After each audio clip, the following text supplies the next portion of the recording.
We have a first-hand perspective and we are the ones sort of pushing this change. We definitely like to think, but it's actually been driven more from the user group, which has now changed to, mostly millennials, and also, I guess, the environment around connectivity and expectations from sort of a workspace to be more than just a place to come and work, but actually a place where you can, grow professionally. You can make more meaningful connections with people you wouldn't probably meet otherwise.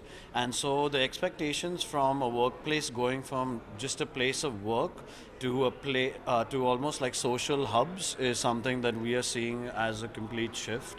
Over the last few years, the rise of co-working or alternative workspaces or flexible workspaces really just kind of solidify that same thesis, is that the users want something completely different than what exists in traditional real estate currently, and the people who are providing it, are seeing that kind of growth. But so besides a different environment, a different experience, what are the other drivers which are attracting more and more users, more and more clients to this sort of workspace? Cost is obviously definitely one.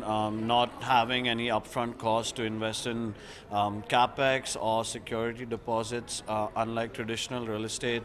I think the risk of taking a long-term lease or being committed to a space for really long when your business is growing and shrinking, almost on a cyclical basis, you need space that kind of matches that as well. So having a flexible space, allows that.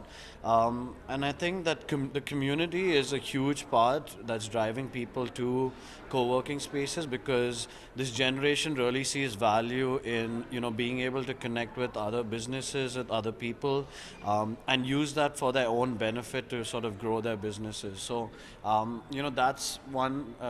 A few of the drivers, and then I think the last driver is the technology piece, which you want a space where you can sort of use and interact with it through technology, and it's enabled by technology.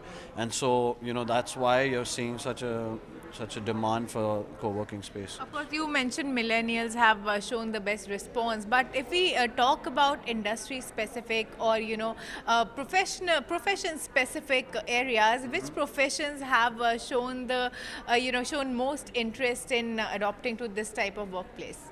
I think that's actually the most amazing part, is that there's no one type of company. At least at WeWork, we have literally every single type of business, from older traditional businesses that have been around for some decades, and then also very new age tech companies and startups and things like that. So it's a really great mix, and it also depends, I guess, on the location of the building. Some places where, in a business park, you're going to see more enterprise kind of companies.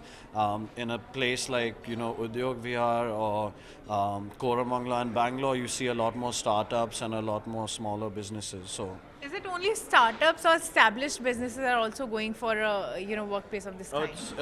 So in our mix, only about 10% are really startups. Most of it, 50% are large companies. So with employees with over 1,000 employees globally, and then the other sort of 40% is this mid-market, MSME, SME, sort of segment. So it's not just startups; it's really established companies who already have established business models, are generating significant revenue, have potentially employees from say 50 to 1,000 people even, and so yeah, it's really not just for startups. So what